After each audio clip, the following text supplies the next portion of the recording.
ठाणे महानगरपालिका शिक्षण विभाग आणि बिस्लेरी इंटरनॅशनल यांच्या संयुक्त विद्यमाने शालेय विद्यार्थ्यांमध्ये प्लास्टिक कचरा व्यवस्थापन, पुनर्वापर आणि पर्यावरण संवर्धनाची जाणीव निर्माण करण्यासाठी बॉटल्स फॉर चेंज या अभिनव उपक्रमाचा शुभारंभ आज महापौर शर्मिला पिंपळोलकर यांच्या हस्ते करण्यात आला। या उपक्रमामुळे विद्यार्थ्यांमध्ये पर्यावरणाविषयी जबाबदारीची भावना निर्माण होण्यासाठी व पर्यावरण संवर्धनाची चळवळ अधिक बळकट होण्यासाठी मदत होणार आहे। विद्यार्थ्यांमध्ये कचरा वर्गीकरणाची सवय, प्लास्टिक संकलन आणि पुनर्प्रक्रियेबाबत जागरूकता निर्माण करण्याच्या दृष्टीने हा उपक्रम महत्त्वाचा ठरणार असल्याचे महापौरांनी नमूद केले। ठाणे महानगरपालिकेच्या नरेंद्र बल्लाळ सभागृहात या कार्यक्रमाचे आयोजन करण्यात आले होते। या कार्यक्रमास सभागृह नेते हणमंत जगदाळे, अतिरिक्त आयुक्त प्रशांत रोडे, उपायुक्त डॉक्टर मिताली संचेती, शिक्षणाधिकारी शेषराव बडे, गट अधिकारी संगीता बामणे, बिस्लेरी इंटरनॅशनलचे मुख्य कार्यकारी अधिकारी डॉक्टर अंजेलो जॉर्ज, बिस्लेरीचे प्रतिनिधी राहुल पाटील यांच्यासह ठाणे महानगरपालिकेच्या शाळांचे मुख्याध्यापक, शिक्षक व विद्यार्थी मोठ्या संख्येने उपस्थित होते। प्लास्टिकच्या बाटल्या, चॉकलेट व वेफर्सची कव्हर्स, प्लास्टिक पिशव्या, मोबाईल कव्हर्स, शॅम्पूच्या बाटल्या, प्लास्टिक खेळणी आदी विविध प्रकारचा प्लास्टिक कचरा वेगळा गोळा करून पुनर्प्रक्रियेसाठी येण्याची सवय विद्यार्थ्यांना लागणे ही काळाची गरज असल्याचे त्यांनी नमूद केले।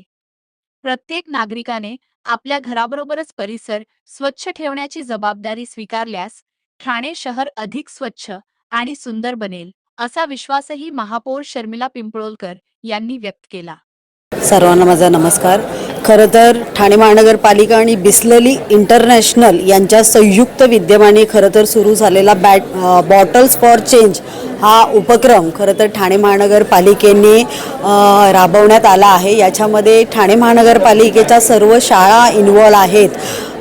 उपक्रम या पद्धतीचा आहे की ज्या पद्धतीने प्लास्टिकचा वापर आपण सर्वजण जास्त प्रमाणात करतो आहे, तर प्रत्येक विद्यार्थ्याने आपल्या घरात असलेले प्लास्टिक दर आठवड्याला शाळांमध्ये आपल्या टीचर्सकडे जमा करावं आणि त्या प्रत्येक एक मला वाटतं प्लास्टिकला म्हणजे वर्गीकरण आहे प्रत्येक प्लास्टिकमध्ये, आणि ज्या पद्धतीचं प्लास्टिक असेल तर त्याला 1 पासून 5 पर्यंत असे गुण आहेत आणि जो विद्यार्थी सर्वात जास्त गुण मिळवेल आणि जो वर्ग सर्वात जास्त गुण मिळवेल त्याला एक विशिष्ट प्रकारचं बक्षीस ठाणे महानगरपालिकेच्या माध्यमातून दिलं जाणार आहे।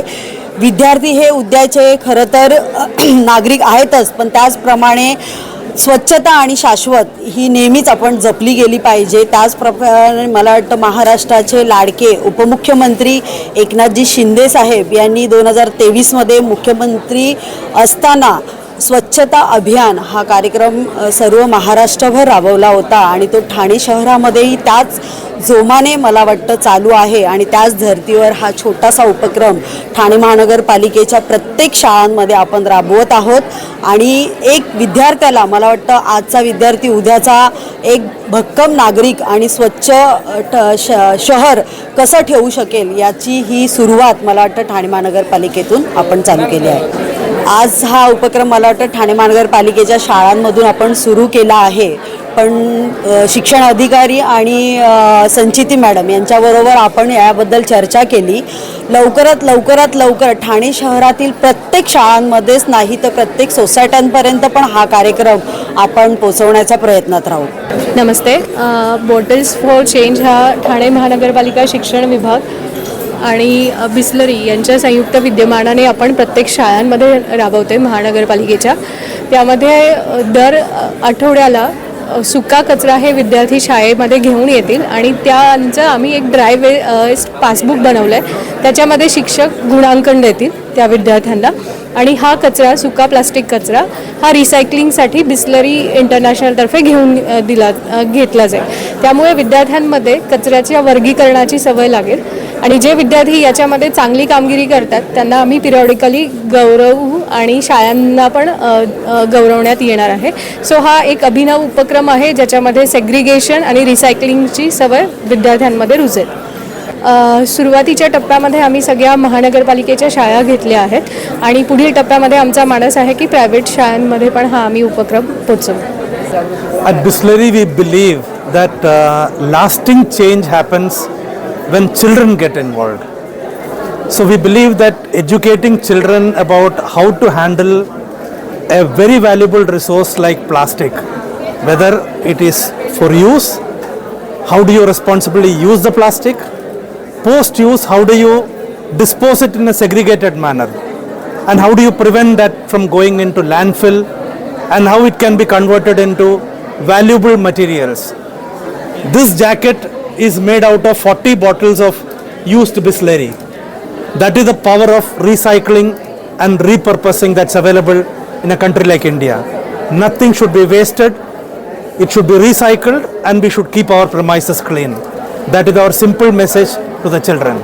Learn young and you will educate your parents and the society and become a generation that is far more responsible. This will go back to the recycling center. It will be broken down into chips and then it will be converted into polyester fiber. And the polyester fiber is what this makes up of.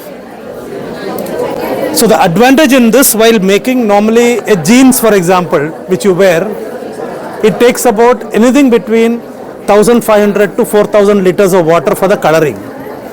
But in this they don't use any coloring, which is why we are partnered with this party. At the polymer level they put the color so that the color is stable, and when the fibers come out they are already colored. So that again is a environment friendly activity rather than making a fiber in white and then coloring it and then washing it to remove the sediments. That is what our objective is. We want to partner with Thane Municipal Corporation and the people to ensure your premises remain clean.